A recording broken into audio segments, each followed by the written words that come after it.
I've got to think that if there was a poll taken among Ohio State fans on favorite all-time NBA player or greatest of all time, that while Michael Jordan would win that poll in most places across the country, among Ohio State fans, with LeBron James being a very big supporter of the Ohio State football program, that they would prefer LBJ over Air Jordan. But now there may be, in the future of Ohio State football, an Air that they will get behind and back and support, and will become a legend. Possibly. It's a long shot, but he certainly has the talent. Welcome to the Voice of College Football.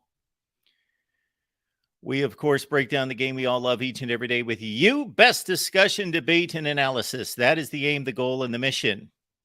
And we thank you for contributing to our goal and mission of the best in college football debate, discussion, and analysis, of course. And so we fire up the live stream on a spring football day at Auburn and NC State and elsewhere, but those are the two main locations for spring football. We may talk about that a little bit later, but we've got a big commit coming into the Ohio State Buckeyes. So I guess Ryan Day and his staff still do have a fighting chance in the recruiting war against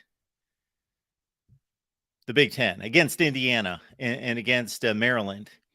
And maybe Ohio State still has a chance to bring in a better class than Michigan State. So it's Air Noland, one of the top 10 quarterbacks in the nation, because, of course, Ohio State at one point got a commitment from Dylan Raiola, arguably the best quarterback in the class, who now is looking at Nebraska, USC, and Georgia after decommitting from the Buckeyes. So now it's Air Noland. And so we've talked a lot of Air Noland. So you got to make sure here at the Voice of College Football that you're locked in on all the channels, because we don't bring it all right here. We want to keep this generally. The main channel here is a national channel. So we will talk playoffs and realignment and NIL and various division and conference formats and scheduling and all those good things right here most of the time. Not that we won't post team-specific videos here at the Voice of College Football on the main channel, but we have talked a lot of Air Noland, most recently this week with Cam Underwood from State of the U on the Miami channel, because he was holding out hope that Air Noland would sign with Miami, and maybe he still will. This is just a commitment. Remember, the National Signing Day is in December, and then the second one in February. But about now we're at about 90+% of the players, especially in the top 300, sign in December. So we are still 8 months away. We are still 8 months away from National Signing Day. So things can happen. Dylan Raiola decommitted. But good news for the Buckeyes and Ohio State, of course, with another huge commitment. So after the big flurry by Michigan, we get Ohio State chiming in with 3 this week. 3 massive recruits. Leave your comments and questions there in the chat. And of course, please support us right here. You can at least like the video. If we get 10,000 views on this live stream, we should have 10,000 likes. Even if you don't agree with me, even if you don't agree with me, if you enjoy what we do here at the Voice of College Football, and if you're not enjoying yourself, please don't put yourself through this any longer. If you don't enjoy what we do here at the Voice of College Football, I would say you can find another channel on YouTube that you would enjoy better. So you can keep going. But if you enjoy, then please hit the like button. And of course, we want you to subscribe, because we're looking for 100,000 subscribers. We would like to get to 100,000. Please help us in that endeavor. Okay, Ohio State lands Air Noland after losing Dylan Raiola. So I'm reading from ESPN here. Ohio State has had no issues recruiting top-tier offensive players under Ryan Day. So this, first and foremost, is a huge reason why, and I pointed this out on the Miami show the other night, why Ohio State should have a huge advantage recruiting and signing quarterbacks, just like Lincoln Riley at USC. Look at his track record. What do these athletes want more than anything? I don't know this. I've not talked to them. I've not taken a poll, but I'm pretty sure that I've got this one tabbed. I think winning is number 2. And in some cases, winning might be number 3 to NIL at number 2. And at number 1, I got to think when you're a top prospect, especially at this position, and really any position, obviously it's their career. Their position is the most important position to them. But there is something about the quarterback position that requires development. And of course, you can't go to the NFL and be on a 7-man offensive line rotation. You've got to be the guy, the selection. And we see this in college football all over the place. Transfers because a particular player says, I can't fight through this situation and I got to be the guy. So what is Lincoln Riley doing at USC that's an extension of what he did at Oklahoma? He is developing NFL quarterbacks. And even if you may knock Baker Mayfield, may knock Kyler Murray's recent performance in the NFL, and of course, Jalen Hurts was not supposed to be anywhere close to those two guys, and he may prove to be the best of the 3. And now Caleb Williams, you can't knock the amount of money that they're making in the NFL and where they were drafted. So Lincoln Riley, you know what? Ryan Day, after the 2016 playoff failure against Clemson, Urban Meyer hired Ryan Day. And since then, it's been Dwayne Haskins in 2017, Justin Fields, or Dwayne Haskins in 2018 after the JT Barrett. But Haskins showed his worth in the 2017 Michigan game. 2018, he had the big 50-touchdown season. May he rest in peace. Justin Fields, of course, in 19 and 20, and then C.J. Stroud the last 2 seasons. And bingo, Ohio State is producing NFL quarterbacks, elite prospect NFL quarterbacks. Will they turn out to be elite quarterbacks? Well, Justin Fields is starting, and C.J. Stroud, of course, showed what he's shown the last 2 seasons, and then, of course, on Pro Day. So this is something Michigan is yet to prove. Jim Harbaugh has yet to prove, even though he himself was an accomplished NFL quarterback. Ryan Day, obviously, there's no comparison between Ryan Day's development of quarterbacks at this point and Jim Harbaugh. Jim Harbaugh, of course, winning the last 2 games in the series. Yes, we're talking about a different topic right now. We're talking about developing NFL quarterbacks. So the allure of going to a USC or Ohio State has to be enormous for these guys. They want to be developed by the best. And we can debate who's the best, but the track record can't be argued. All right. We've left the link in the chat if you'd like to discuss, but we're going to cover the Air Noland commitment to Ohio State. The Buckeyes also picked up, again, 2 big commits this week. Michigan also with a recent commit. Miami picked up a quarterback of lesser ranking this week. We'll go through all the commits because they're coming fast and furious at this point, or they will be coming fast and furious in May and June and July. But for this time of year, considering there have just been 1 or 2 huge recruiting weekends the last few weekends, this is a pretty good haul of players at this point. And then we may dive into spring games again. Auburn and NC State. I had the Auburn game on. Didn't take a whole lot from that. There was a downpour and rain, and it was a spring game. And keep in mind, they show us less in the spring game than what they actually do during scrimmages when there are no cameras there for obvious reasons. So those are more valid, the scrimmages behind closed doors, than the ones that they show us on the spring game. All right. Okay. So Air Noland is 6'3", 195, pocket passer from Fairburn, Georgia. had a top 7 of Alabama, Arkansas, Clemson, Miami, Ohio State, Oregon, and Texas A&M before his commitment. Ohio State had only officially offered Noland a scholarship April 1st, but the coaches had been in communication with him before the offer.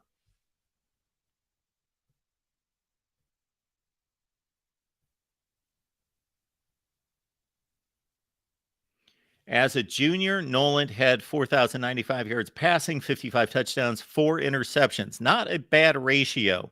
55-4. He also rushed for 156 yards and 5 touchdowns. The Buckeyes have been on a tear since the beginning of March, adding 6 commitments.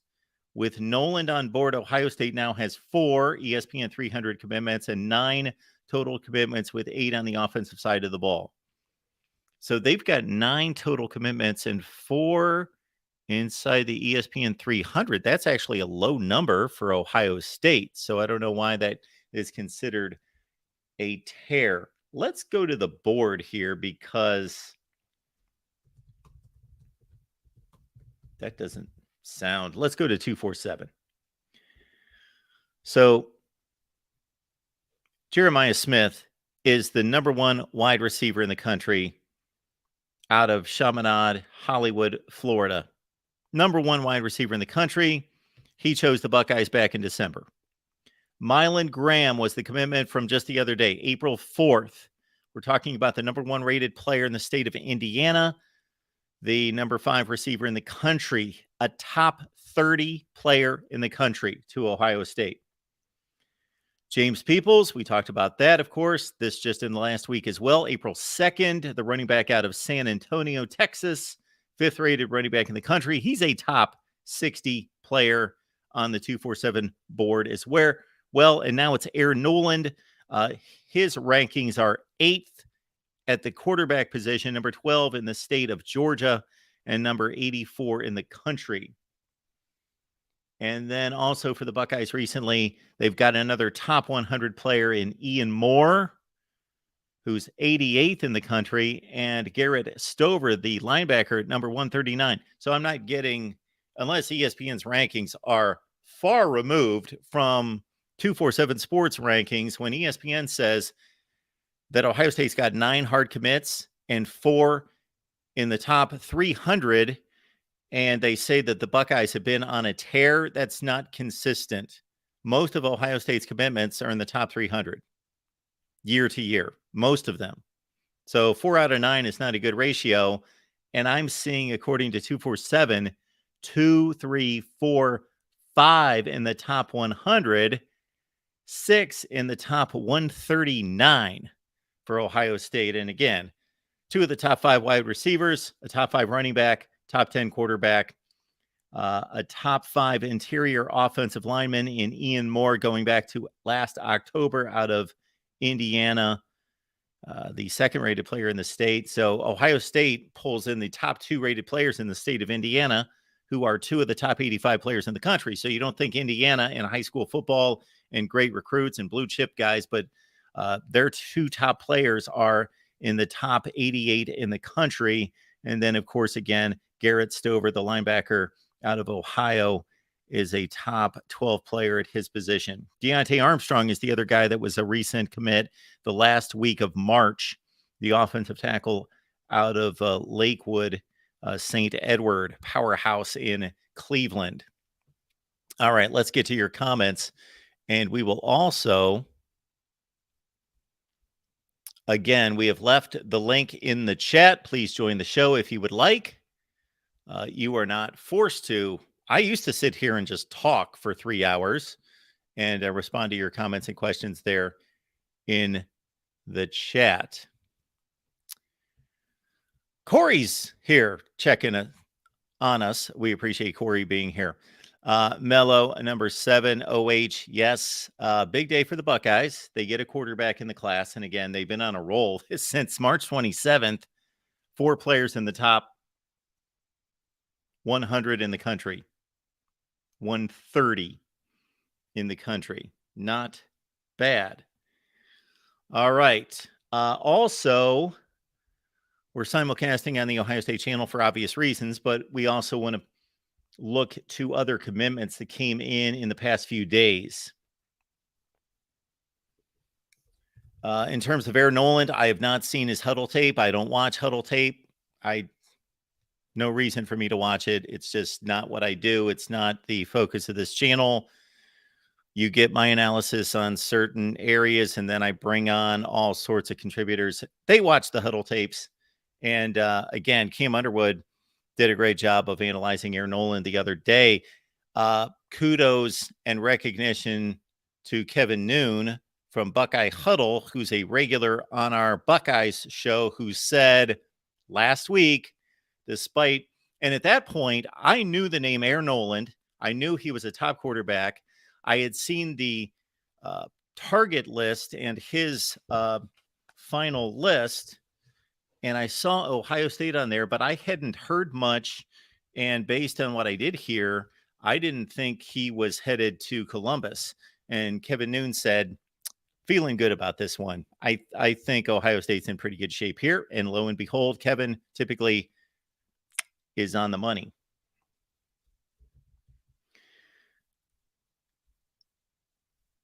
Let's check out the recent commits here.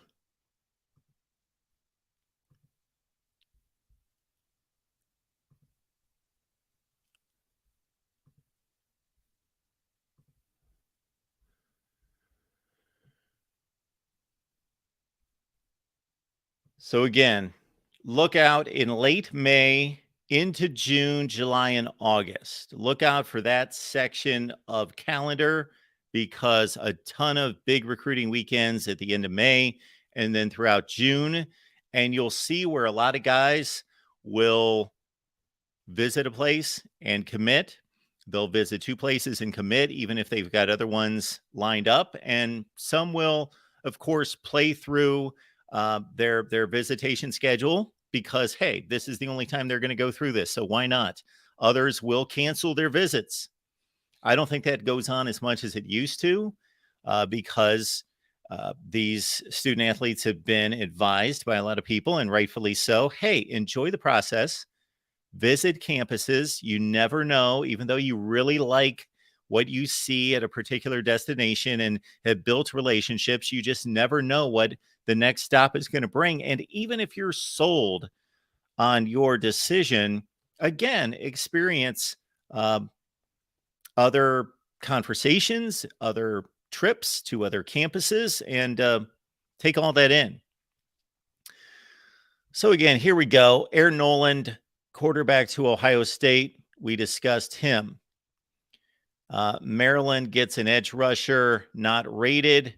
We want to focus on the top guys that came in here. Arkansas gets a top 30 linebacker, Julius Pope. This is just in most of these today. Tennessee gets an interior offensive lineman from Colorado. And another guard center to Michigan State, top 50 at his position from the state of Michigan. Here we go, Oklahoma. We talked about Michael Hawkins. So we did an Oklahoma Live earlier today, in fact. And this one just came down. So I believe, as I had to step away from that show, but our guy Jason Ray, I believe, covered the Michael Hawkins commitment to Oklahoma, number 19 rated quarterback out of McKinney, Texas. Yes, we hit that off the top. Absolutely, we did. Michael Hawkins to Oklahoma. That just came down today. So all of these commitments are today, including we've got another quarterback commit, roughly a top 50 quarterback, Des Moines, Iowa's Connor Moberly to the Cyclones. Defensive lineman to Wake. Okay, this was the other one I wanted to get to because this was discussed the other night on our Miami show as well. And sure enough, a day or two later, Judd Anderson, who, based on what we hear from our buddy Cam Underwood, will rise in the rankings. Better player than the 61st rated quarterback in the country. That's not typically what you see out of Miami. Again, we've got a ton of camps in June that are going to change, and then recalibration will ensue after that in regards to these rankings. And then, of course, into the fall with the actual games. Penn State gets an extremely big recruit there. Quentin Martin, athlete out of Bell Vernon, Pennsylvania, 6'2", 200, third-rated athlete in the country. I don't know anything about him, so I don't know if we're looking at a DB or a wide receiver, but this is a good plug right here. We've got Penn State football talk coming your way live on Sunday night, courtesy our buddies at Black Shoe Diaries, Tim Aiden and Marty Leap. They will be here at 8 p.m. Eastern time, I believe, is when we're scheduled. Again, I won't be here, but you're going to hear from the experts from SB Nation on Penn State football, and they will talk Quentin Martin. Look at that.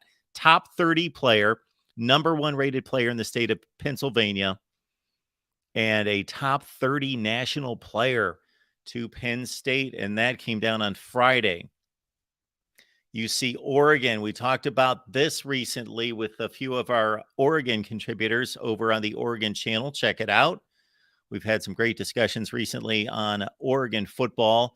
There's a top 10 safety right there. Aaron Flowers goes to Oregon. Again, we had talked to a number of people that projected that. Here is the Michigan commit I wanted to get to right here. This one came down. Let's see. This was expected. We talked about this on the Michigan show with our buddy John D'Adamo this past Wednesday. The commitment, though, did not come down officially until Friday. The offensive tackle out of Kansas City, Andrew Sprague. Look at those rankings. 4th in the state of Missouri. They play good football in that state. Top 10 ranked at his position. Offensive tackle, of course, one of those primary positions. Quarterback, tackle, receiver, edge rusher, corner. And Michigan gets a really good player right there. So not all about Ohio State during our show here, because we've got to give it up for the Wolverines and a top tackle commit. Jess Perry there, the Tennessee offensive lineman. I'm a bit surprised. And again, the rankings, the rankings mean something. There's no question. It's been proven over and over and over. But at this stage of the game, again, we're in April. The rankings won't be finalized until later this year after their seniors or their junior season, their senior seasons, of course. And so then you also look at the offer list. The offer list will tell you what you need to know as well. Anyone else we wanted to hit on? We've got a Virginia, TCU, and UCF commits there. Those guys rated fairly high. We're looking at the top 5 to 800 there. Quarterback Deuce Adams. He's a top 50 quarterback. Will play for Jeff Brom at Louisville out of the state of Texas. And those are the guys I wanted to hit. And we certainly covered the Mylan Graham commitment. Again, Ohio State plucks the top 2 players out of the state of Indiana, and they are both rated in the top 100 in the country. Mylan Graham, number 27, and the number 5 rated wide receiver in the country to Ohio State.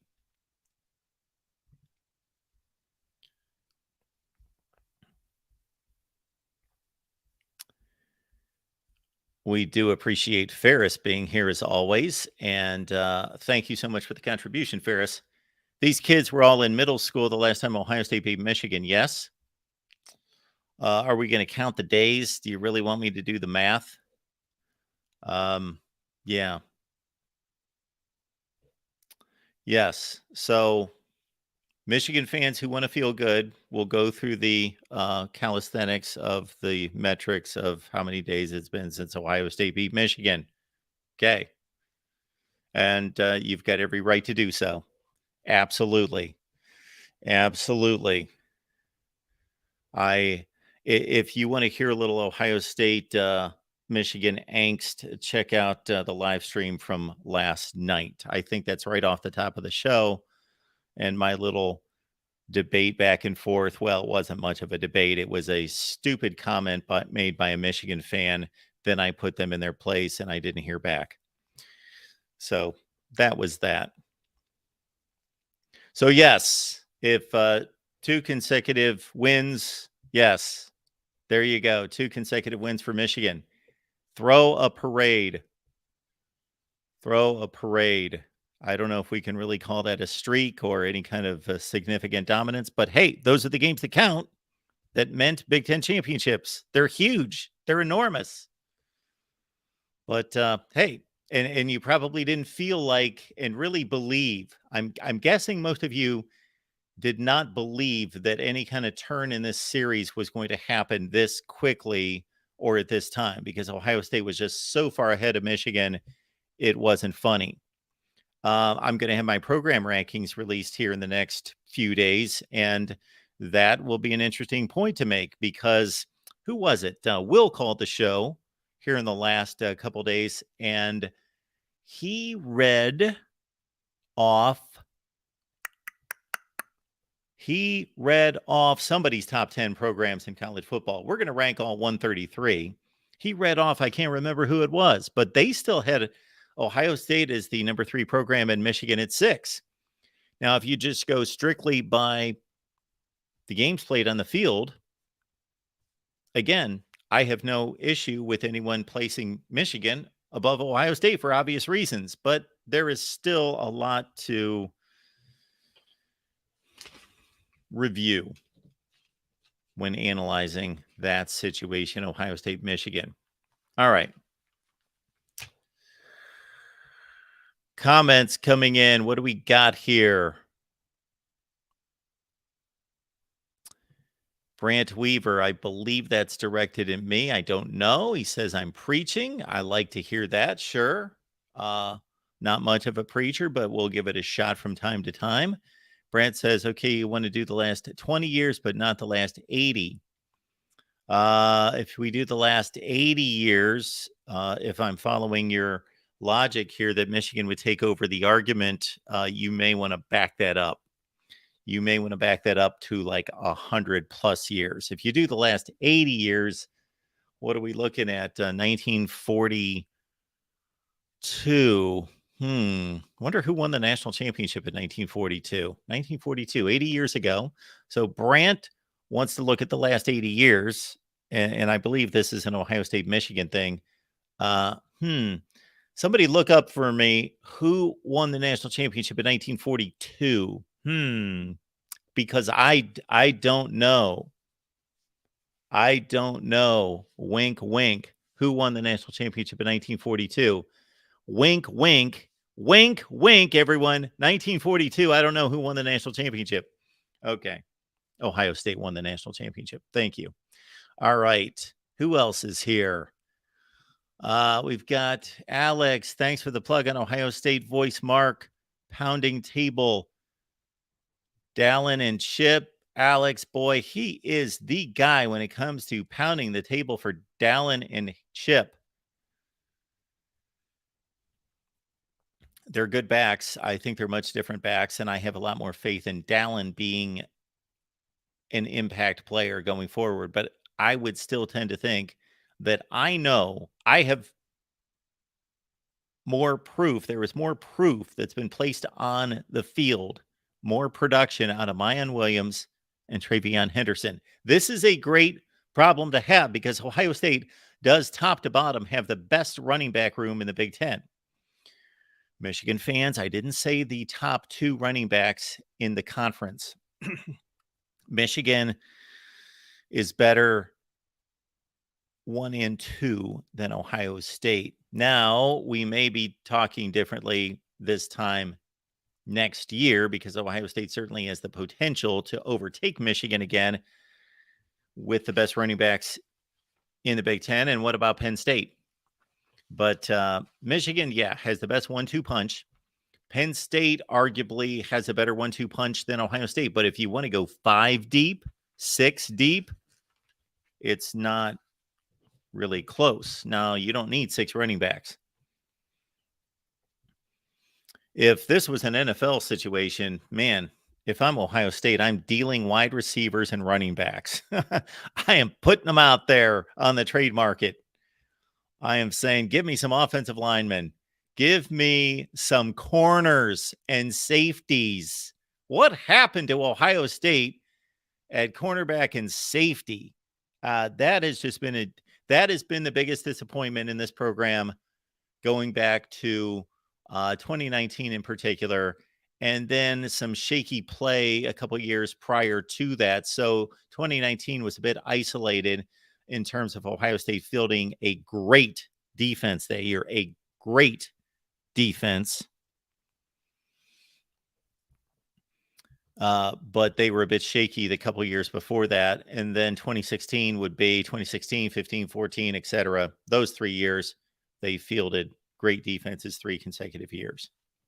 But for a program that could argue DBU, that certainly has not been the case the past few years.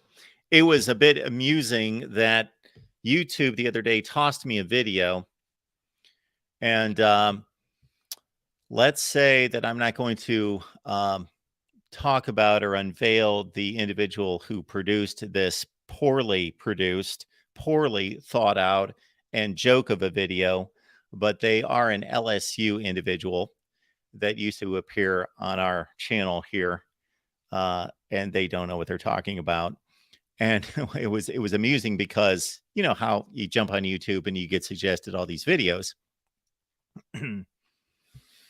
And so I'm suggested this video. I jump in it. I kind of skim through it because this individual was attacking one of our good buddies, Brian Driscoll from Irish Breakdown. And I actually forwarded this.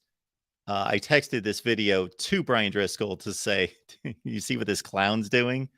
He's throwing your picture out there and basically saying that you don't know what you're talking about, which Brian Driscoll is one of the best football minds out there. All you have to do is listen to the guy. One of the best football minds out there. And this clown was saying before last season that LSU had a better wide receiver core than Ohio State. Did everyone get that? LSU, Ohio State, yes. Okay, how we doing here in the chat? We will drop the link here if you would like to join the show.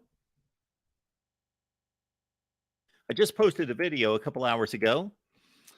It was requested of me on the heels of our series in analyzing television ratings for the 22 season that we look at the various time slots and the networks. And therefore, we will do that because you have received these videos pretty well.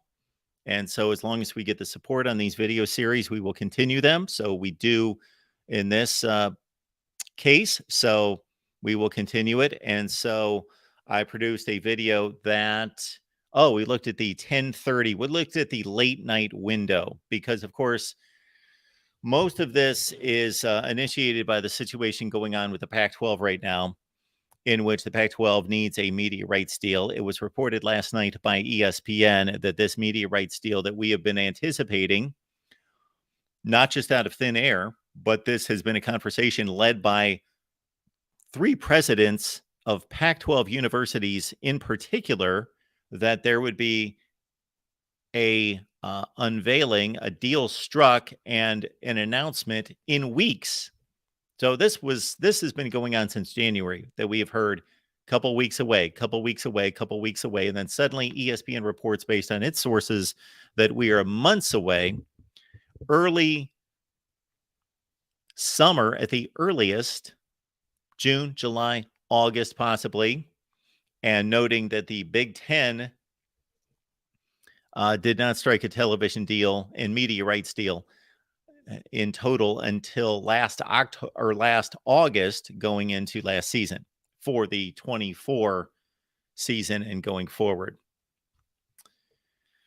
So that has been the initiative for me producing the TV ratings series, because to give an outlook on what the Pac-12 is facing, what the Pac-12 delivers, what the Pac-12 will probably deliver minus USC and UCLA, and the issues that the Pac-12 has. So we had Tony Altimore on, who we greatly respect, and that's why I have him on a regular basis.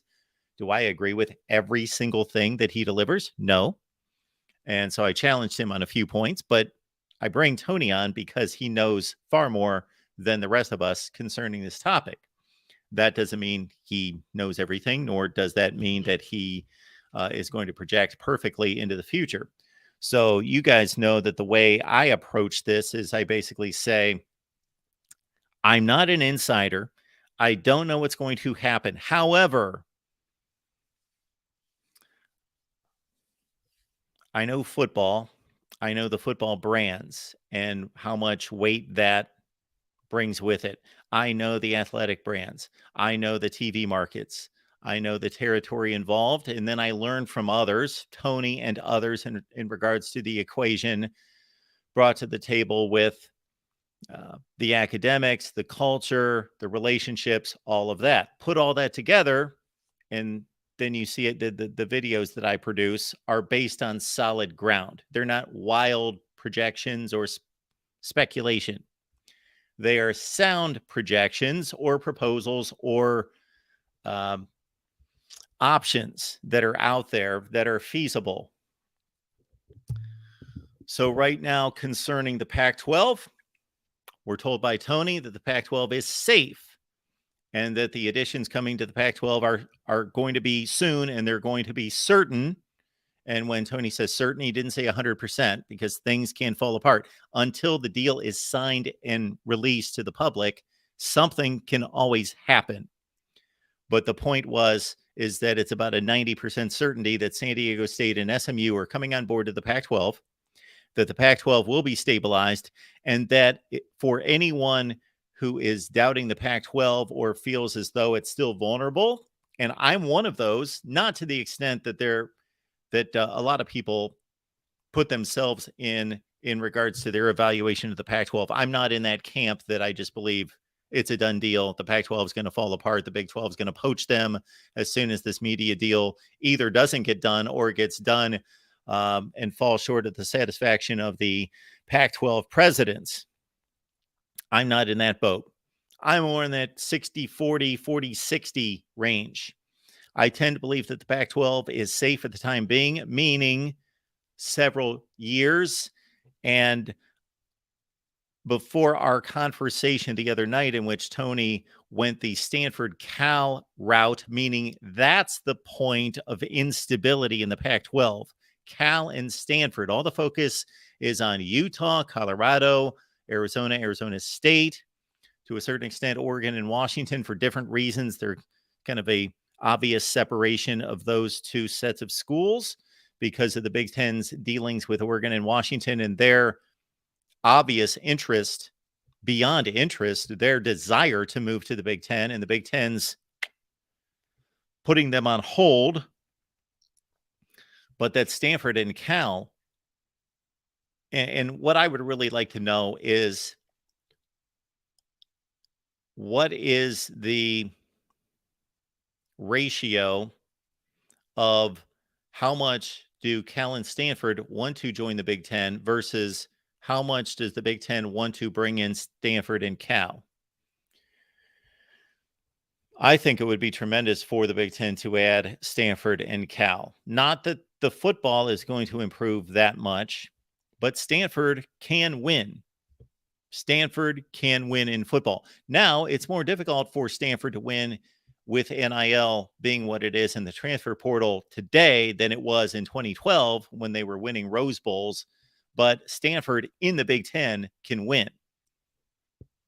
I think we've got a short memory in college football because I throw out schools like Georgia Tech and I get responses back that Georgia Tech sucks and they can never win. And why would anybody want them? Georgia Tech was going to ACC championship games less than 10 years ago. Georgia Tech was going to bowl games 4 or 5 years ago. Georgia Tech can win. Georgia Tech is in one of the great football cities, NFL producing cities in America. Georgia Tech is a tremendous school, and Georgia Tech would be a great find for anyone. And so, same thing with Cal and Stanford. Now, Cal, when have they ever won in football? So I am less confident from a football, just talking football. And of course, we know from the conversations with Tony, we know from what I've broken down in scads of videos, check them out, I should post them continuously because much of what I've said for the last year and a half still holds true. That Cal doesn't bring much to the table in football. When is the last time Aaron Rodgers? That's the last time Cal was good at football. I mean, like really good, like not elite good, but not 7-5. We're going to a bowl game good, somewhere in between, like top 15 good. Aaron Rodgers. So yes, Cal football is nothing. The Cal football experience is nothing. The last time a Big Ten team went out to Cal Berkeley was Ohio State in 2013, and they filled the stadium. The stadium was filled with scarlet and gray. But the school, the market, the pairing with Stanford, much like USC and UCLA, huge. So I don't pretend to know which way this is going to break, but if I were a betting man, I would go Pac-12 stabilizes and stays together. That would be it. I still believe that there has to be some type of number that these school presidents, even though it's minuscule compared to the academic budget, and we vetted all that out and discussed it and went through that the other night. I think that was 2 nights ago. It seems like it was about a week ago, 2 nights ago, that there's still a number that these Pac-12 presidents want to see when the negotiations are settled and that number comes in. Not that the conference is going to capsize if they're all looking for 30 million a year and it comes in at 27.8, and that they're going to scurry and leave the conference because they're down by 2.2 million per year. That's not going to be enough to do anything like that. But they obviously, these schools, just like good organizations and good corporations, they budget ahead. They have projections. They plan ahead. They are earmarking money years in advance. And they do the same thing here. All right.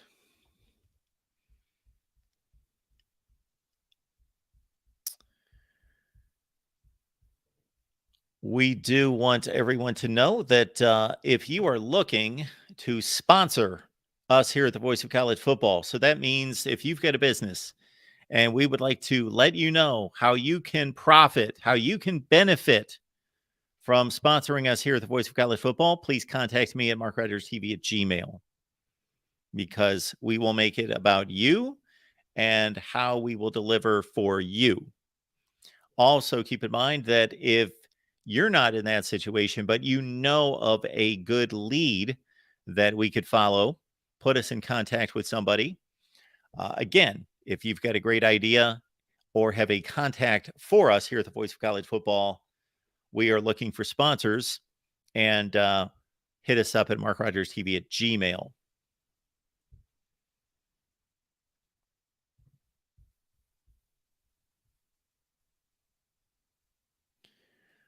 I see that Ohio State and Michigan continue to wage war in the chat. Cheryl's in the chat tonight. Cheryl, good to see you. It's always good to see your name. Cheryl, probably, I'm guessing, I think I'm on it, that Cheryl is our longest tenured subscriber who is watching right now and in the chat right now. Cheryl says, get us to 100,000 subscribers. That's what Cheryl is. That's what she's thinking right now. We need to get Mark to 100,000 subscribers.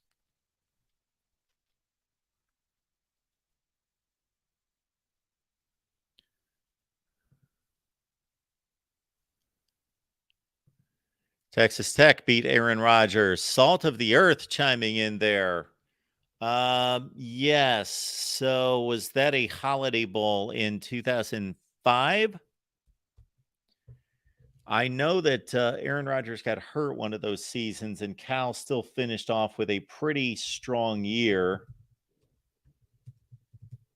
So because I'm a nerd. I want to know. And I want to know if he played in that game. The 04 Holiday Bowl. Texas Tech came in at 7-4. Cal was 10-1. Mike Leach, God rest his soul, and Jeff Tedford, who is now the head coach at Fresno State, of course. He's had two stints at two stints for Jeff Tedford at Fresno State. I'm trying to think what coach has had 3 stints at a school. Chris Alt, I believe, was at Nevada 3 different times. Yes, so Texas Tech won the game 45-31. And I need some stats here. I need, Aaron Rodgers played in that game. Yes, he did. Good call there. Our buddy Salt of the Earth.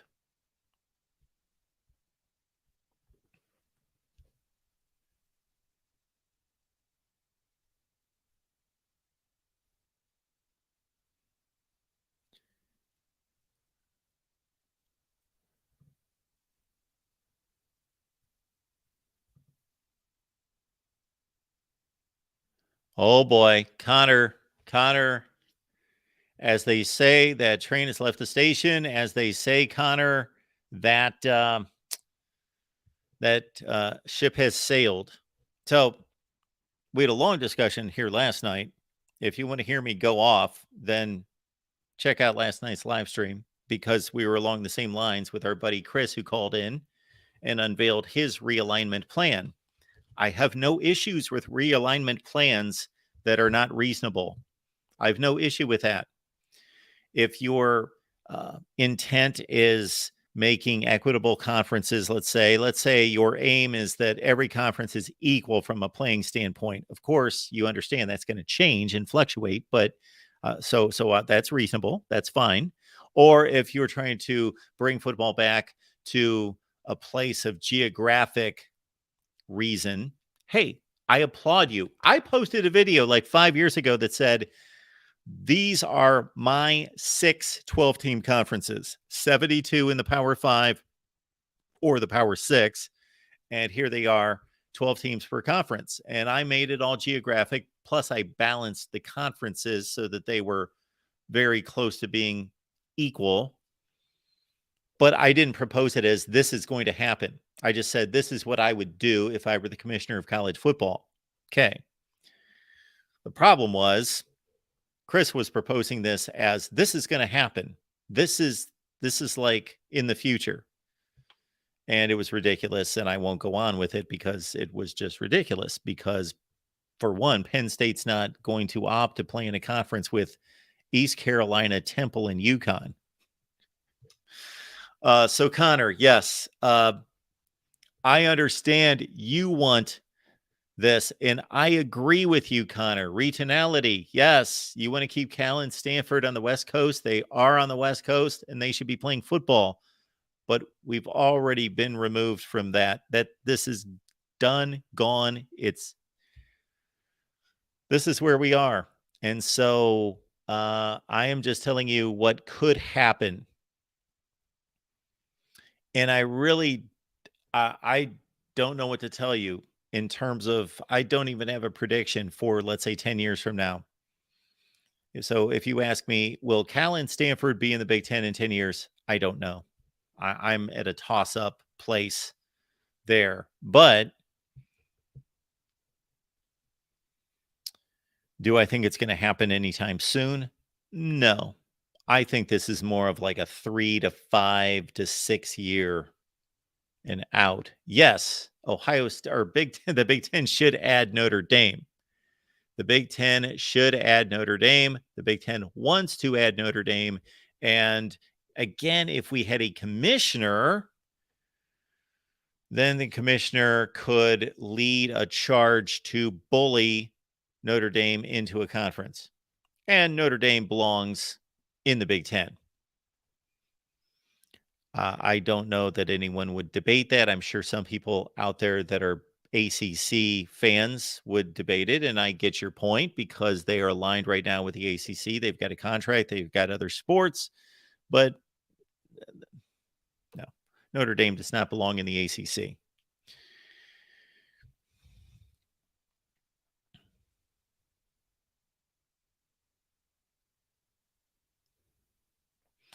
I guess I should not be surprised that the chat is just Ohio State, Michigan going crazy at each other because we, of course, started this with the Air Noland commitment to Ohio State. And of course, Michigan was having a great run a couple weeks ago, and now Ohio State's on a run.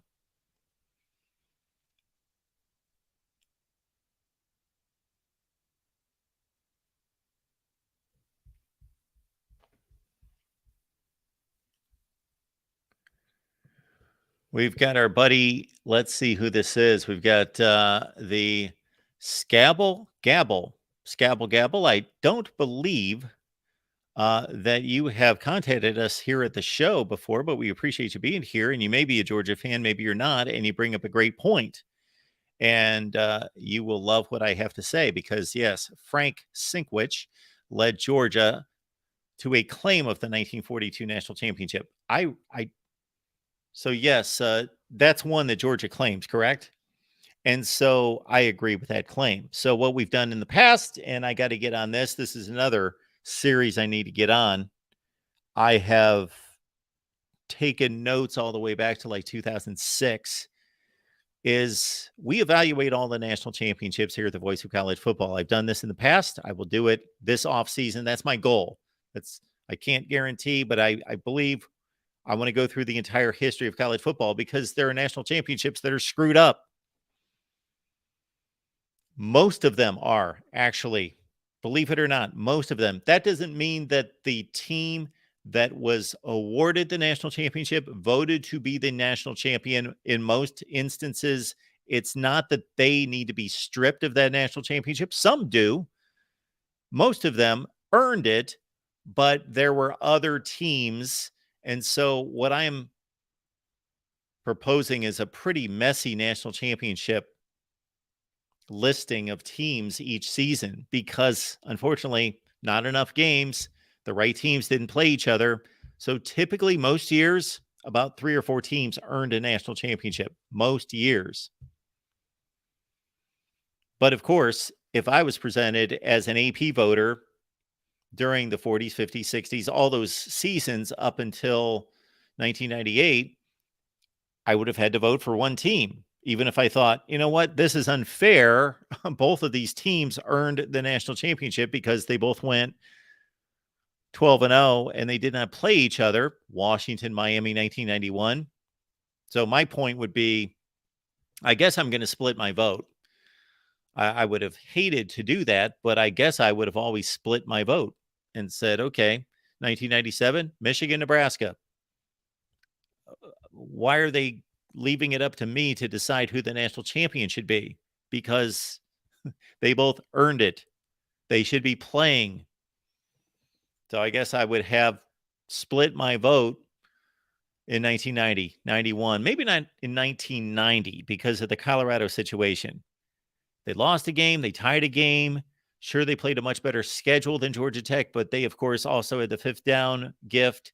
And they also had the Rocket Ismail block in the back deal.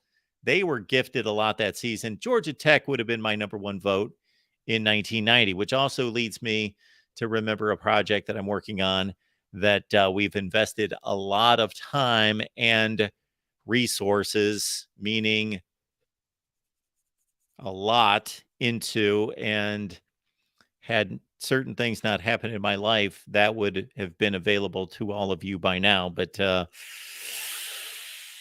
man, we got to get to that too. Wow. Yes. We've invested way too much, but it needs to be reviewed at this point. But yeah. So Scabble Gabble, thank you so much for that. You are correct. Yes. And that is not just a claimed national championship. That is a legitimate national championship claim. So in my book, if I'm remembering correctly, and I think I've got the listings of all this, in 1942, Ohio State is the national champion. Georgia is also the the national champion 1942. Good call there. I'm right there with you.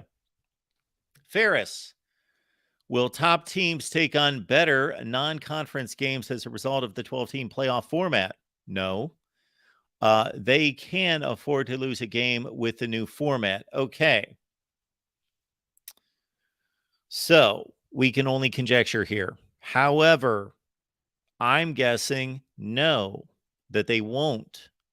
So top teams being the very elite, why do they need to play?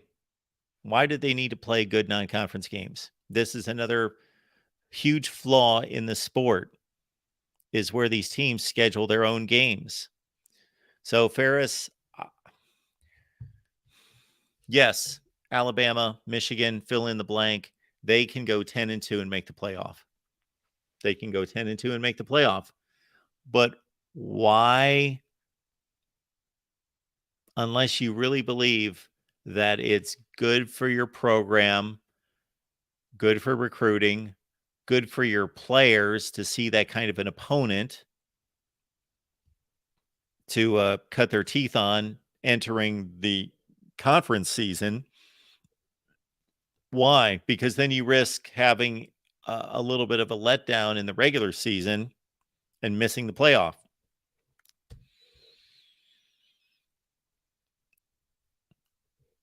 Michigan goes 9-3. They lose a non-conference game to Texas, and they miss the playoff.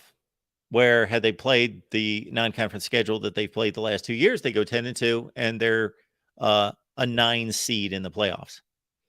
So I don't, but I think that there will be a level of strategy by some, possibly. But I think that possibility is most likely to be the mid-tier teams that say, we got to get out there and play somebody. We missed the playoffs last year because we were 9-3 and we had a bad non-conference schedule, or we were 10-2 and had a bad non-conference schedule, and we are NC State. That might be a bad example because they've never scheduled anyone. NC State's, they're finally coming around.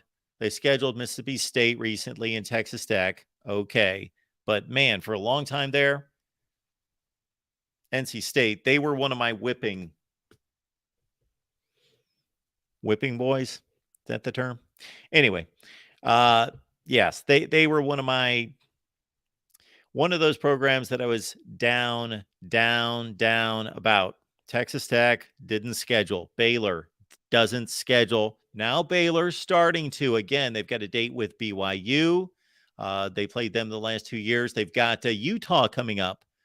Baylor does. They've got a series with Ole Miss coming up. So Baylor's loosening up. But for the longest time, I've been down on Baylor and Texas Tech in particular when it comes to or not Texas Tech. Sorry, scratch that. They were in my minds because they scheduled NC State.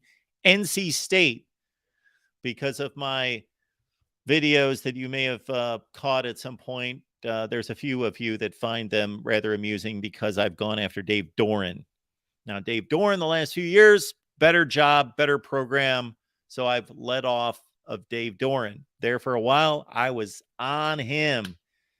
He was 8 or 9 years in the door at NC State with a 38% winning percentage in the conference. But because of awful out of conference scheduling, in which North Carolina State routinely beats up on East Carolina, Old Dominion, William and Mary, Richmond, who else, and the like. They go 3-5 in the ACC. They go 4-0 non-conference, and they make a bowl game and go 7-5. And then the ACC forced Notre Dame on them every, 2 out of 5 years, something like that, because Notre Dame plays the 5 ACC teams. So that's 5 out of 14. So everybody in the ACC's got to see Notre Dame about roughly every, 35 to 40% of the time that they've got to see Notre Dame. And shoot, Notre Dame, the Notre Dame situation is just so ridiculous. Notre Dame has abused the ACC. ACC fans, for anybody who roots for a bad team or a conference that makes foolish, stupid, and weak moves, I don't blame you. You shouldn't have to put up with that. You shouldn't have to defend your team. You shouldn't have to do that. So when I bash your school or bash your team or bash your conference, I'm not, please don't take uh, offense to that. Don't take it personally. But the ACC is weak. They're weak on the field, and they are also weak at their headquarters. They are just weak. They did not have enough self-respect at the ACC offices to tell Notre Dame 2 years ago, before the pandemic, when Notre Dame needed a lifeboat, when they needed a life jacket, to say, here's your life jacket, sign the 20-year contract. No, they let him in. And the only thing that didn't go right that year in terms of it being laughable was Notre Dame needed to complete the deal and beat Clemson. Not that I'm a Notre Dame fan, but beat Clemson, win the ACC. That would have been justice right there. You let a team into your conference that snubs you from joining the conference. You allow them to play in your conference for 1 year. They win your conference, and then they say goodbye again and blow you off and leave again. So ridiculous. ACC, I hope somebody from the ACC would ever catch any of these live streams or any of the videos in which I have pointed this out. Anybody in power, not some front office secretary. I don't even know if that's a term we're supposed to use anymore, but secretary, there's nothing wrong with it. So again, any powers that be there in the ACC, because that's just pathetic. Just pathetic. We do appreciate everybody being here. The voice of college football. Yes, never mind me. Plandemic. Yes, planned by some. Yes, across the other side of the world. You got it. Assistant. Yes. Assistant. What's wrong with secretary? But we still have a secretary of the defense, a secretary of agriculture, correct? Oh, my word. Some of these things. Spiratics, yes. We nailed the sound. Do you know what it ended up being? The on-off button got switched, and it's never been switched. It's never been off. So I apparently, when I grabbed the mic at some point, I switched it off. That's all it was, because I was like looking at all sorts of meters and trying to figure out what in the world is going on. Ohio State and Michigan continue to go at it. Connor, he's right in the middle of it too.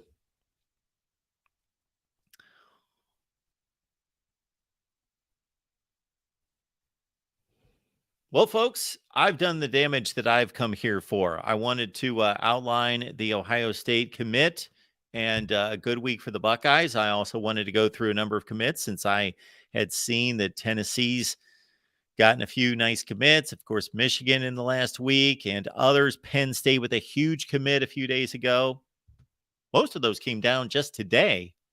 Then we had the Auburn and NC State spring games. And I got to say, I had the Auburn game on my laptop, but I didn't pay much attention. And these spring games really don't mean much, even though we will be all over them over the remainder of the month of April. Next Saturday, the spring game lineup is pretty crazy.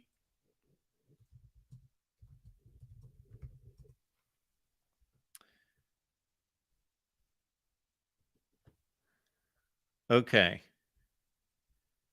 Let's see. No, I don't want that. I want a list.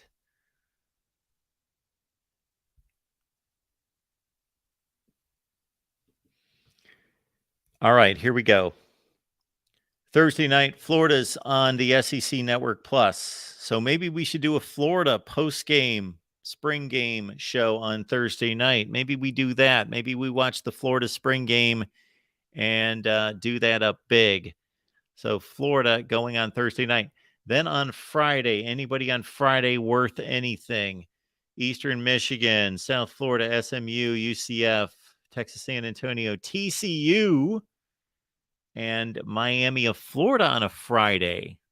I think we've got a big weekend planned here. Florida Thursday, Miami on Friday. And then on Saturday, Boston College, Cincinnati, Indiana, The Ohio State, Arkansas, Clemson, Georgia Tech, Mississippi State, Pitt, Michigan State. All the Big Ten games on the Big Ten Network. Number of ACC network games, including, well, you got Virginia, you got Texas, Penn State, Wake, Tennessee, North Carolina, Ole Miss. Maybe we just go live all day on Saturday. Thursday night's Florida, Friday night, Miami, and then Saturday, maybe we go live all afternoon and we track all these games. How about that? Should be a good time. One last go, everyone. Would you like to call? Would you like to leave anything there in the live chat? Otherwise, we are good to go for a Saturday night here at the Voice of College Football. Join us on Sunday night for our Penn State show with Tim and with Marty from SB Nation's Black Shoe Diaries talking Penn State football. And that would be on Sunday night. We had a Saturday night show over on the USC channel with Tim and Rick. Check that out. And I'm going to keep churning out the videos that is going to include more TV ratings breakdowns, more realignment. If there's anything to talk about, I don't make stuff up, but if we've got realignment stuff to talk about that's legit, I will talk about it and address. And then, of course, program rankings are coming, both 2023 and historic program rankings. May, be looking out in May. Everyone should be here in May, and you should bring your friends and your family in here and any college football folks that you know, because May is the great debate month here at the Voice of College Football. So if you've got a debate for us, Uncle Rico, if you've got a debate for us, yes, there was, Uncle Rico. I posted it a couple of times. If you've got a great debate for us, so think 2003 Fiesta Bowl. Think 1993 National Championship vote, Florida State, Notre Dame. Think Michigan, Nebraska, 97. Think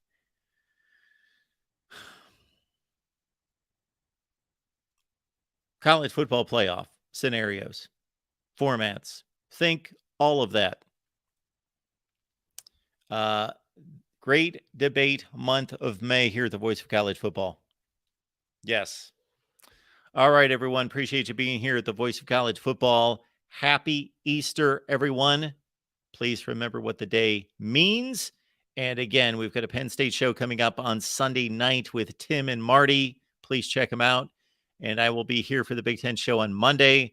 And I am going to be churning out videos like nobody's business. And of course, posting videos on the other channels as well. Nebraska in particular, we had two great conversations this past week with the play-by-play Husker voice, Greg Sharp, and then also Adam Carricker, former first-round NFL draft selection out of Nebraska. Yes, Cheryl, happy Easter. Happy Easter to everyone. Happy Resurrection Sunday, and we will see you very soon.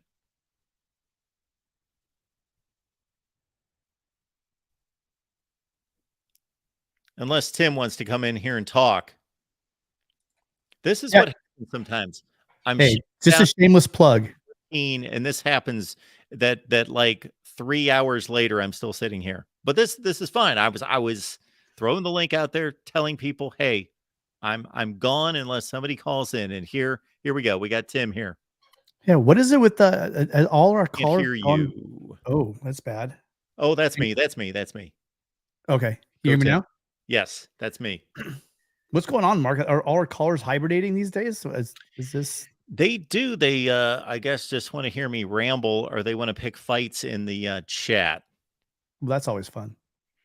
I can't say I don't do the same thing. I guess it was before your time. This is what I used to do before I had any kind of call-in system. I used to come on here, and people seemed to be fine with me rambling for 3 hours. but Well, I'm it's just not not used rambling. to it. It's a lot of information. You are the voice of college football, so. There's more up there. I can keep going, but I would like to talk to somebody once in a while. Yeah, no, I know the feeling. I think we have LBC Rob has called us. We've had like 6 call-in shows, and we've had 5 calls, and they're all from LBC Rob. Yeah, I don't know. We're trying to work on the kinks and trying to get a phone line up, but it's like Well, pulling teeth. well, you gave me a possible remedy to that, so I'll have to pursue that. Yeah, I'm trying to work out the kinks for us too. But I'm just here to do a shameless plug. I dropped our link to our latest show in the chat. So you guys out there would really appreciate the support. We're just trying to tweak the algorithm. If you guys hop in there and just maybe a little bit longer than maybe 1 minute, mute my voice if you need to, but just give it a view if you like it. If it's too annoying, but we really could use the views because we're doing it different. Yes. We're usually on Sunday nights. So we definitely didn't have the usual viewership tonight. While you're cleaning the house, cooking dinner, just let it roll. Yeah. So whatever you guys could do for the community would be greatly appreciated by Rick and myself. So Absolutely. It's a great show. It is a phenomenal show. You guys are all over it. I enjoy it. I'm always there for half the show, if not more. And you guys stay with it. Just if you get discouraged, Tim, just realize that less people were watching me at that stage of the game than are watching you.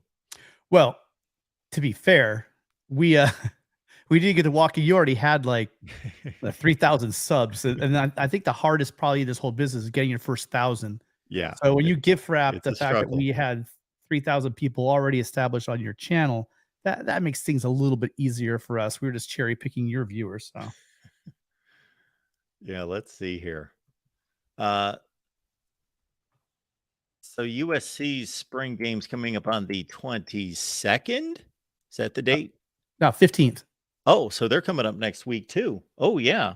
So what are you guys planning for the 15th?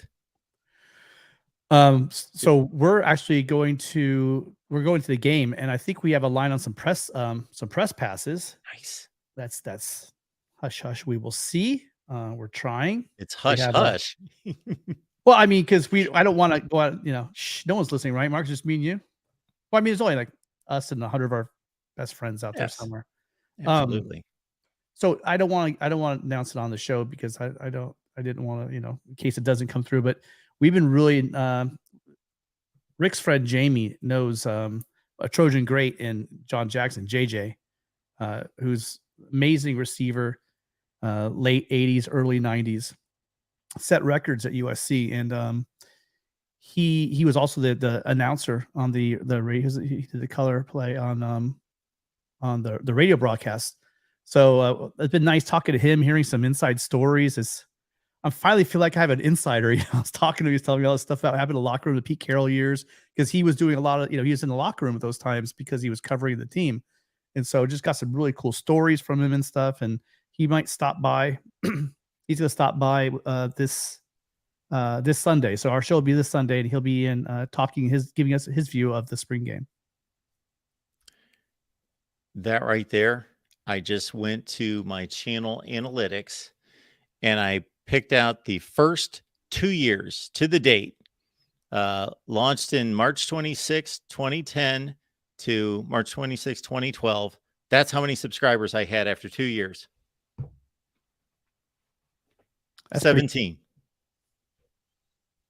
That's pretty good. You're starting just from scratch, and man, that's the way you do it.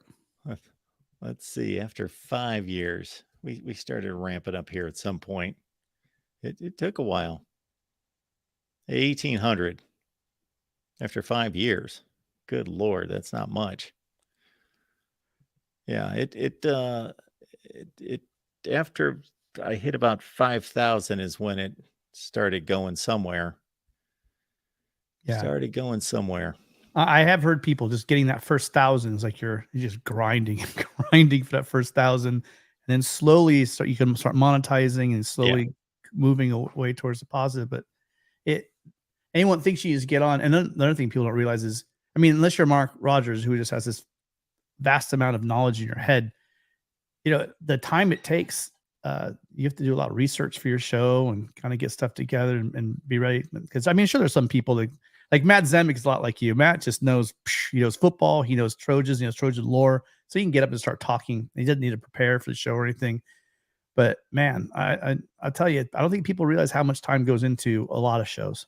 It's funny you bring that up because our mutual buddy at this point, Marty, who you got to know a few weeks ago, he used to tell me that all the time because Marty's like a tech. As you found out, he's like Mr. Tech. He's all over this stuff. Like this guy was so far ahead of the curve. He was preaching 15 years, streaming's where it's at, videos. You got to be online. You got to be on all that. And he used to tell me when I first started this, he's like, you don't understand, Mark. Most people like map out, like they work for days to figure out what they're going to talk about on a stream, and they work on it and they lay it all out. We don't do They that. don't just click it on and start talking. Yeah, no, I mean, I've got a day job. I can't do that. But there are, I'd say we put a couple hours, of just research and getting stuff together for the show before. And then usually Rick and I will meet for about, half hour to an hour before our show, just kind of go over, make sure we have all our talking points. But it's fun, if you're talking about something you love, it's not really work. And I mean, as fans, you're always looking this stuff up anyway. So why not put on down a piece of paper and make a couple slides and talk about it with your friends? That's really what we try to signal our show after. We try to make it like the game day experience. We have the little the tailgate in the beginning where we talk about rumors and just things. You show up to a tailgate. Hey, did you hear about so and so? And they'll go into a little story about a player or a recruit. And then we go into the game time where we start talking about actual, X's and O's or players and stuff. And then we do the post game wrap up where we're just talking to fans and just highlighting stuff. So it's been fun. But we need you guys out there, even if you're not Trojan fans. Today we talked about Zachariah Branch, who's, you guys, if you don't know him yet, you're going to get to know him in the next 3 years. Definitely you Big Ten fans in 2024. You will know his name. This guy is about as close to Reggie Bush as we've had at USC as far as a playmaker in space and speed and moves and athleticism. This is the closest thing that we've had to Reggie Bush. Adoree Jackson was close, but I think this guy might be a little bit closer. I heard you make that statement. And while we're on here, I'm going to drop the link back in the chat. Everyone, please listen. If you want to do anything for us tonight here at the Voice of College Football, we've got the link to the USC channel. And we have posted tonight's show to the front page. So it's right there. Check it out. Take it in. Give it a like. Share it out to, if you guys are on Facebook groups or any other social media groups, or just have an old-fashioned, group that you talk to or text, share these videos out there as well. We've got to do all this grassroots style. And if you're a Ohio State fan, you want to intelligently argue that your wide receiver room is better than ours. This is a fast forward probably maybe a 20-minute mark, and you'll see us breaking down our receivers. And then if you're a Michigan fan and you want to talk smack on the Ohio State fans, and you can talk about how good our that they don't have the best receiver room, you can get that same information. So it was fun. It was a good show, and just hoping people can. And you remember, you don't have to be a USC fan. We accept USC haters as well. Come on in, tell us where we're delusional. We're more than happy to hear you. Come on in and let us know. We will have a fun time once we release the current program rankings and then the all-time program rankings. We'll have to get on that, and I just have to pull all that together. Did you give my little proposal a little thought? Oh, absolutely. I think it's extremely millisecond valid. And I would like to do the first proposal with the FCS games eliminated, but that's just too much work. I know. That was just my way of saying that, USC's record over time is not in the top like 5. It's not. I think it's like 7 or 8, whatever it is, as far as percentage. Yeah. But you do need to keep in mind that they've played, and when USC traveled, USC was flying back to Alabama, flying all over the country to go to games and stuff. Not all records are the same. That's only the point I was trying to make.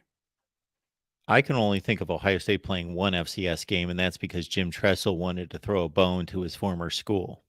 Yeah, you guys don't play a lot, but there I are can schools that do. I can think of one in my lifetime. Yeah, a lot of the Iowa SEC schools. does, Minnesota, yeah, those schools do, and the SEC schools do. Yeah. So that does pad your if you Yeah. are including those, it does. Now, granted, when you're talking about, hundreds and hundreds of games, what is like 12 or 13 games? And I think you made a valid point a while back when we were talking similar conversation that some of these FCS schools, the top FCS schools, pretty close to some of the bottom dwelling FBS schools. I mean, there's not Yeah. much difference between them, but there still is. I mean, the scholarship, Well, the very top ones are actually better than the group of 5. Just look at James Madison. They came in last season, they go 8-3. They were ranked for a couple of weeks. Yeah. Like The- North the- Dakota State, they play Iowa, Kansas State, Illinois, those kind of schools, and they do pretty well. They don't win usually. They win once in a while, once every 10 years. Well, you have DeReal's very proud. He's proud of oh, my bad. Proud to play FCS almost every year. Yes, I've heard the story that there's schools that are keeping FCS schools afloat. But I heard someone make a very good point as well when they basically said, well, why not play it as a spring game then? Play them in the spring, make some money for them then. Why do you play them during your regular season? Why not play, I don't know, let's say a ninth conference game maybe? like the rest of the conferences, like the other conferences do, right? Oh, we were going round and round about that the other day. Yeah. So I mean, it is wonderful that, and it's true that they do help to fund some of these athletic departments, but there are other ways to do it. Again, like having a spring game instead of playing your own players. Why not play them as well? There's about one a season here, Tim. We're looking at Bama. Look at Austin P last year. The year before, they played. Oh, they didn't play anyone. New Mexico. Oh, yep. No, yes, they did. Mercer the year before. The year before that. I guess, 2020 was different. Okay. Yeah. 2019, Western Carolina, Citadel, Mercer, UT Chattanooga, Charleston Southern. This is every year. In 2016, they played 2 because they also played the Fighting Clay Heltons to start the season. I think they were an FCS program. I'm not sure. I think Well, they it were looked FCS. like it on that night. There it was. I think they might have been FCS. They might have been relegated like the Premiership soccer. And They got dropped Alabama down. fans, we are not saying in any way, I think I can speak for Tim, that you don't have arguably the greatest program in history. You're in that argument, but you do have a padded win, and you basically play a scrimmage every year. Every year. Georgia State. It's the same schools too. UT Chattanooga again. Oh, you got to go all the way back to 2008. Is that ironically a schedule that was created before Nick Saban got there? Maybe. Well, that might have also been just the SEC when they started doing the SEC. Hey, listen, what the SEC has done is brilliantly. It's been masterminded perfectly the way it's been done in coordination with ESPN. I can't tell you just how perfectly the SEC has been packaged over the years. The 8 conference games, playing, having your tune-up game in the middle of your conference schedule, playing FCS schools, and these are arguably the best teams, with talent-wise and coaching in college football. But man, there's so many built-in advantages that other conferences do not have. That's kind of hard, not to make it noticeable. And if you are the greatest, which you are in history, why are you playing all these FCS games? That your fans deserve better. Your fans deserve to see some real competition on your schedule. And before we say, yes, we play in the SEC, I get you. I'm talking about non-conference. You do think that Alabama definitely has the greatest program of all time? Yeah, I think Is that what I USC. just heard? Yeah. I thought USC right at the end of Pete Carroll's run were like almost like neck and neck. I thought we were, because I mean I look at like the national championships. I look at the draft picks, Heisman's, etc. Conference championships, all that stuff. And Alabama, we just talked about national championships and AP rankings and total wins, etc. They had a really, even before, that's what's so great about Alabama. Even before Saban, they were up there. In my opinion, they were up there. But then what they've done over the past 12, 13 years is just kind of separate themselves from the rest, in my opinion. It's been so. I mean, when has any other program been as dominant over like a 13-year run? I can't think of one. Can you? No, not that long of a run. No. It's just this unprecedented what Nick Saban has done at Alabama. Just phenomenal. Now, I will say it's aided with a lot of these great dynasties in the past didn't have a 14 playoff, which has made things a little bit better. But even removing that, what they've done is still just, singular as far as it comes to college football, in my opinion. Yeah. They would not have had a chance in 2017 or possibly in 2021, depending on, some circumstances. They would not have reached a couple playoffs. Yeah. Or a national championship game. With the BCS and how weird. I mean, USC was number 1 in both polls in 2003, and because of scheduling or whatever, they were left out. Because a computer left them out in 2003. So, that kind of thing could have happened as well. College football changed, and for the better. I thought the BCS we've made leaps and bounds. Now we're moving to, I was hoping an 8 team, but now we're moving to the 12 team. So, I think going forward, there's gonna be a lot more runs like you're seeing right now, but it's gonna be harder though, right? I think it's gonna be harder. There's so much people with access. I think that college football with NIL, it's not gonna be concentrated like it is anymore. I don't think there's gonna be like 1 or 2 teams just kind of really dominating with the talent. I think the talent's gonna start spreading out. I really do. Well, I hope so. I'm not convinced, but I hope so. Well, it's going to be strange because it's going to be easier to make the playoff, but it's going to be harder than to win a national championship.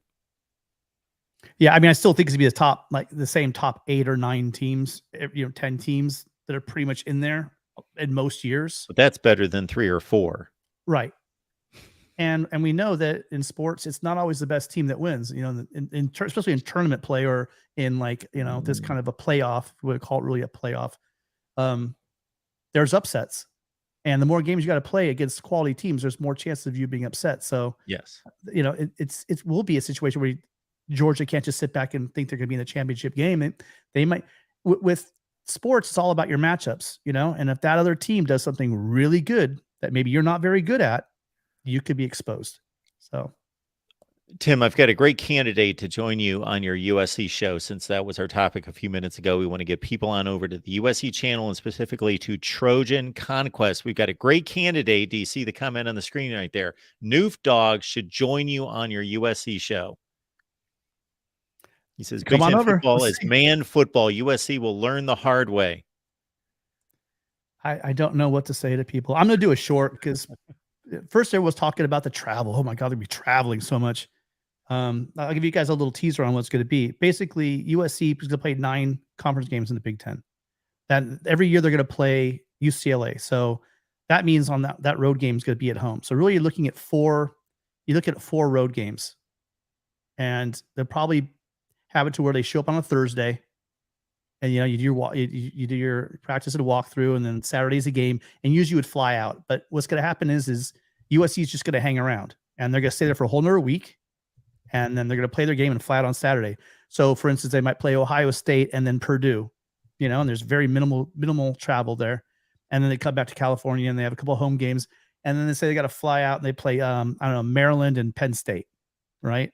And then they'll play those games, same schedule, get there on a Thursday, go through their team walkthroughs and all that stuff, play the game on Saturday, hang out all week, do the same thing again, like a game week, staying out there, and then come home. And then we're done. Those are the 4 road games that they'll probably do, and they'll do them on 2 separate, like maybe 10-day pass during the semester. And so it's this extensive travel everyone keeps talking about. I'm not sure what they're really thinking. It's going to be that difficult. So we will see. And as far as history, Mark will back me up on this. USC's done just fine playing Big Ten teams throughout the years. They've better. Yes, it's a devastating run of USC football against the Big Ten, in my lifetime. Devastating. outside of a couple Ohio State wins in some bowl games, it's pretty much they've run through everybody. Has USC lost to anybody except for in very recent times, Iowa, The Helton years were not Wisconsin good in to bowl us. games? If you exclude Helton, USC has done very well against the Big Ten over the past like 20 years, 30 years, really. Oh, extremely well. I'm not coming up with anyone that's won a game. Well, Bo Schembechler is second to last Rose Bowl beat USC. And the Andre Rison team beat the Michigan Oh State team beat Larry Smith in the Rose Bowl. 87. But anyway, yeah, it's a rout of a series for USC against the Big Ten. So it's 1,135 miles from Los Angeles to Seattle, and it's 1496. So it's flight distance almost the same to Lincoln, Nebraska. Now, obviously, I chose the most outskirts of the Big Ten to prove a point, but it's, about the same to Minneapolis, Iowa, as it's going to be to Lincoln. Not that much further. Well, and anyone's ever done like a lot of traveling, you don't really, once you get on the plane, you're sitting down, you got your laptop out or whatever, and you're in your own little world. Adding an extra hour on, watching an extra movie or whatever, watch a couple episodes of Seinfeld, and you're there. The hassle usually is we have to go through.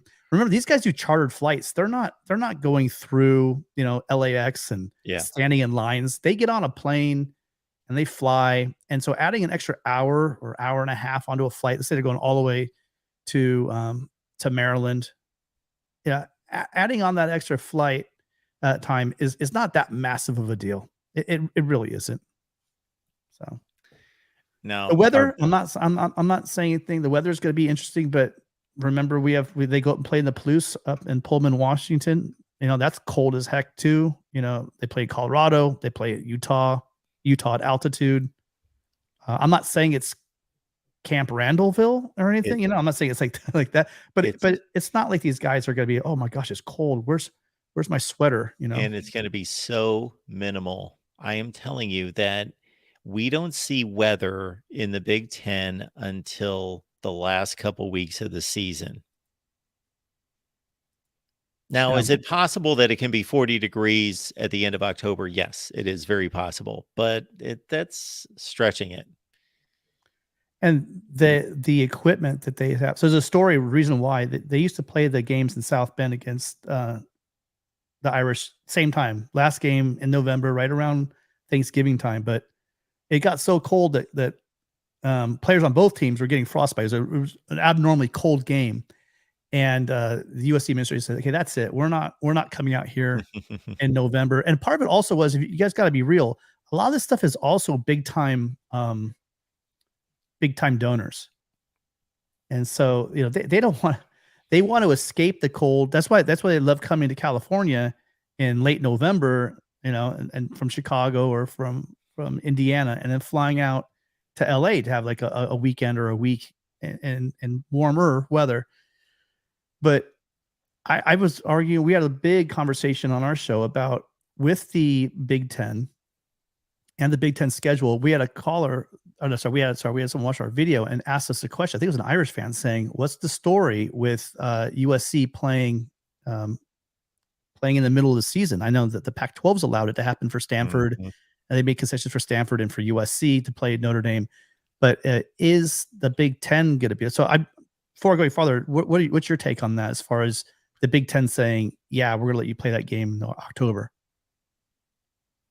Well, I would think that they've already discussed that. I would think it's already been finalized one way or the other, number one, and I don't know who won out. But I would also say that while it's fairly rare, it's not extremely rare that Big Ten teams have stepped out of conference at various times during the schedule.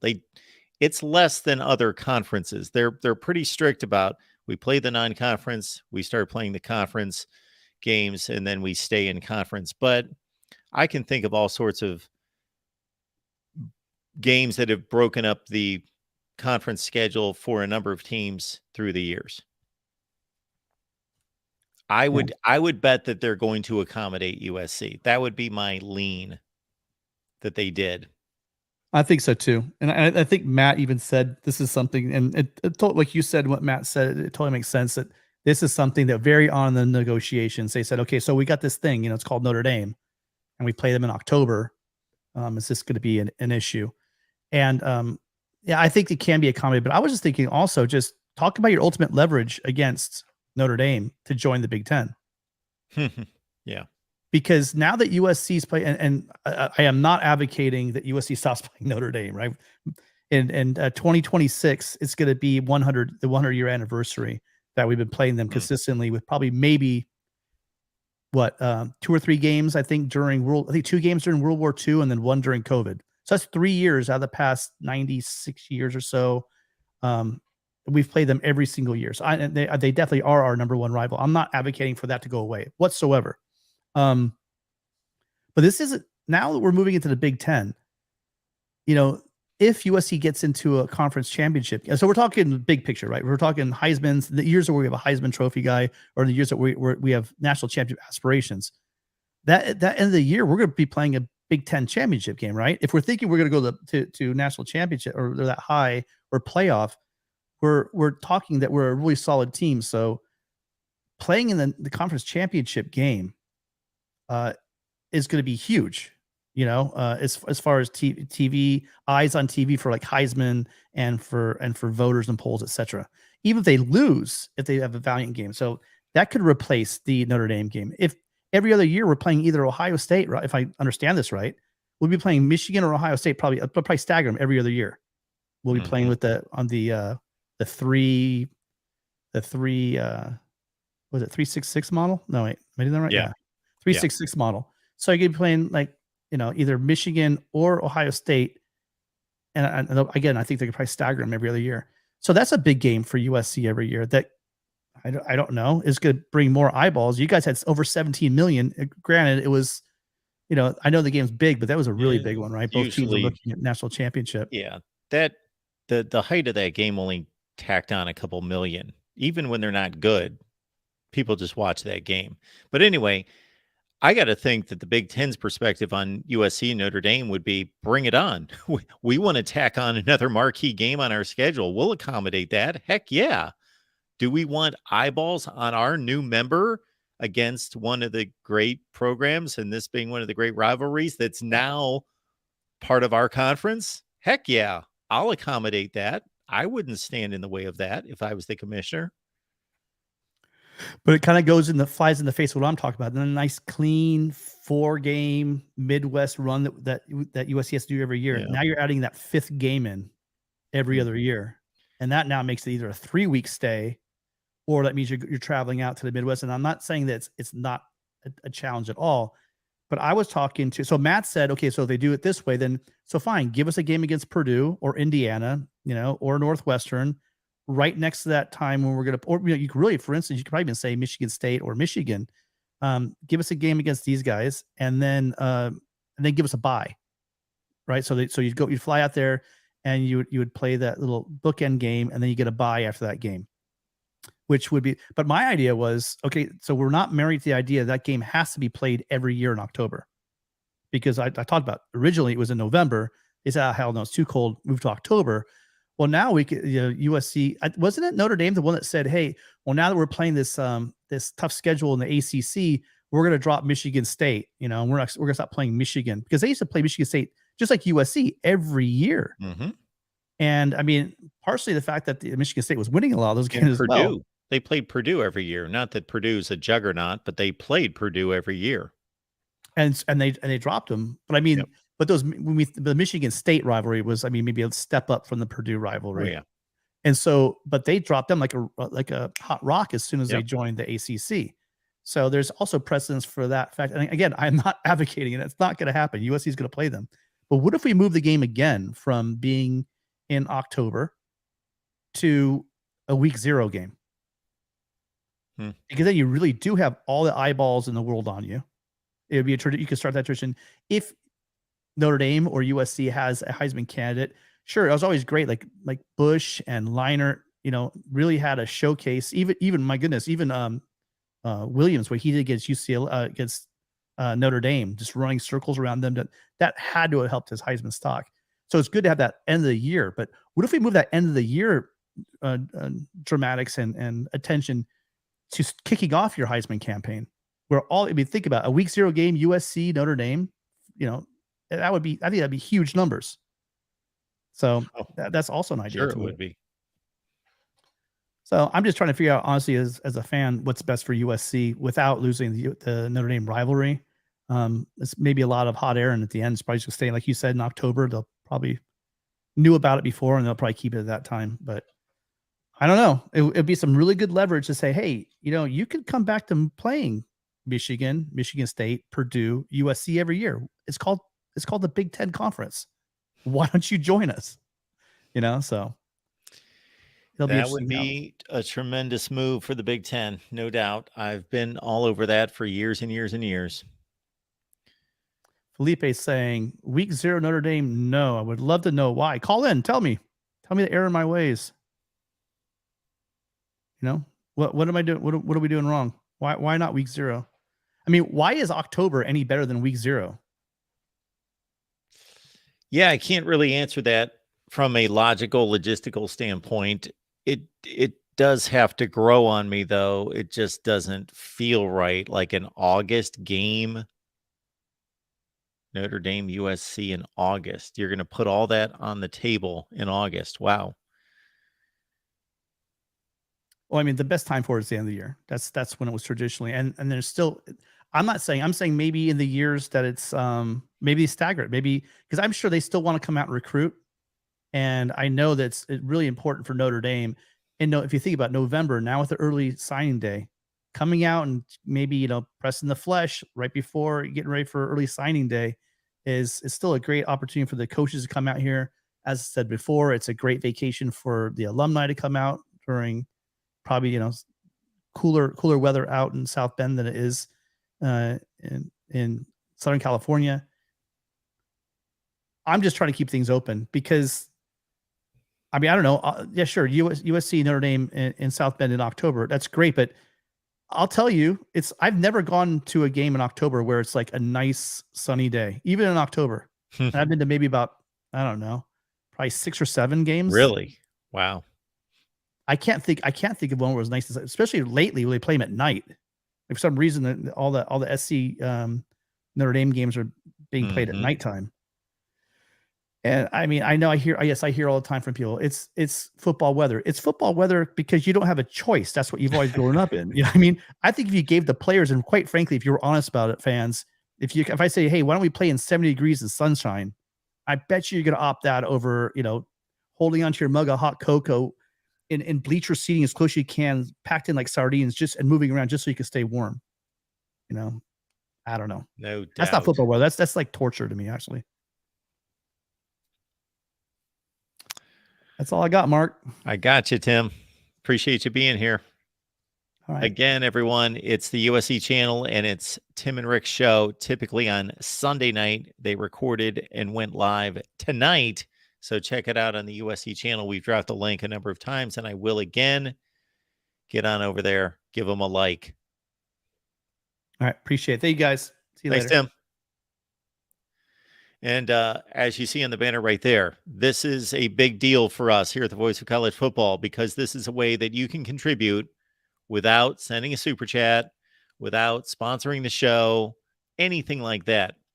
And I will let folks know that you can sponsor a show, whether you have a business or not. That's on the table. Certainly contact me at MarkRogersTV at Gmail. But the Amazon link's in the description section of every video. And I put Amazon in caps so you can find it. It's near the top of the description section. Amazon links right there. You just grab that. You put it somewhere where you will find it. Remember it. Keep it in mind when you go to Amazon. And if you've got Amazon Prime, I've had my buddy Joey. He's checked it out a number of ways, and it works. Connor, you don't need a business. You can just sponsor the show. Anyway, Amazon links in the description section. Just please use it. I had somebody reach out to me the other day, and they said, we want to use the Amazon link for our business purchases. How do we do it? And there we go. Amazon link for the description section. this is a way that you can help us immensely without spending one penny. Nothing changes. And you get the same shopping experience. You enter using that link, you're going to see an item there that I have to, all affiliate accounts have to place an item there. So we selected an item. I actually would like to switch out the item, and I can't figure out how. But anyway, you're going to see it, but that doesn't change anything. You will be on the Amazon site in your account. Just check the top right and you'll see hello, Jim. You'll see your name right there, and you can just proceed from there. You use the search bar, you do whatever you do typically, but you will be using our link, but you will be logged in and you'll be ready to roll. So we would appreciate that. All right. Troy says the Big Ten sucked this year. Well, I thought Ohio State was pretty good. I thought Michigan was really good. And I thought Penn State played pretty well. I'd say that the Big Ten was, based on its expectations and its standards and what it should be, it was decent. It was okay. I think it rallied in the postseason. The non-conference showing in the regular season was not great, but then the Big Ten rallied in the postseason. Ohio State put up a fight against the best team in football, really outplayed them. Michigan, well, at least they didn't get blown out. Penn State, of course, won the Rose Bowl easily. You know, even some of the losses were respectable. Again, Ohio State, Illinois took Mississippi State to the last play of the game. 7-5 bowl record, I think, for the Big Ten. I think it was 7-5. Could have easily been much better than that. Maryland won. Iowa won. There you have it. All right. Check out the videos. We're going to continue to churn out these TV ratings videos. We've got all sorts of ideas for great video topics. If you've got other ones, please send your request in to the Voice of College Football. But we're going to focus on program rankings, and we're going to focus on the TV ratings. A lot of people have requested for me to figure out, let's say over the last 5 years, how many viewers have all the elite teams drawn in comparison to each other over the last 5 years. So I will attempt to attack that, but that's a pretty broad topic because we're talking about probably grabbing like 25 or 30 teams, and to do all that math and add up all those TV ratings for 5 years. But we'll work on some of those similar topics related to all of that. Once spring practice is over, I will release power rankings. And also the transfer portal will be humming. We'll be following that and, of course, covering that as well. And then you can count on, in addition to power rankings, we will rank all the players in college football, meaning we'll deliver our top 10 quarterbacks or top 10 running backs. And usually once I get started on a top 10 quarterbacks, it turns into a top 25 quarterbacks because I just like, well, no, I want to get that guy in and that guy in, and let's take it out to 25. Now, that's what I believe I did last year. So tons of content coming your way right here at the Voice of College Football. And there would actually be more content if I didn't have all these team channels that I probably pour. Like I was trying to explain to somebody the other day that I probably pour about 75 to 80% of my efforts into all the team channels. And so sometimes the main channel here lacks and doesn't do as well as I would like. But we appreciate all of you. Again, check out the Voice of College Football merch. And we will drop the link in the chat for that as well. Just check out the merch. It's quality merch. Everybody loves it. Put a lot into combining the quality and the price to make it affordable and quality at the same time. So give it a look. All right. Appreciate you being here. Again, Penn State football talk live on Sunday night. We will see you then.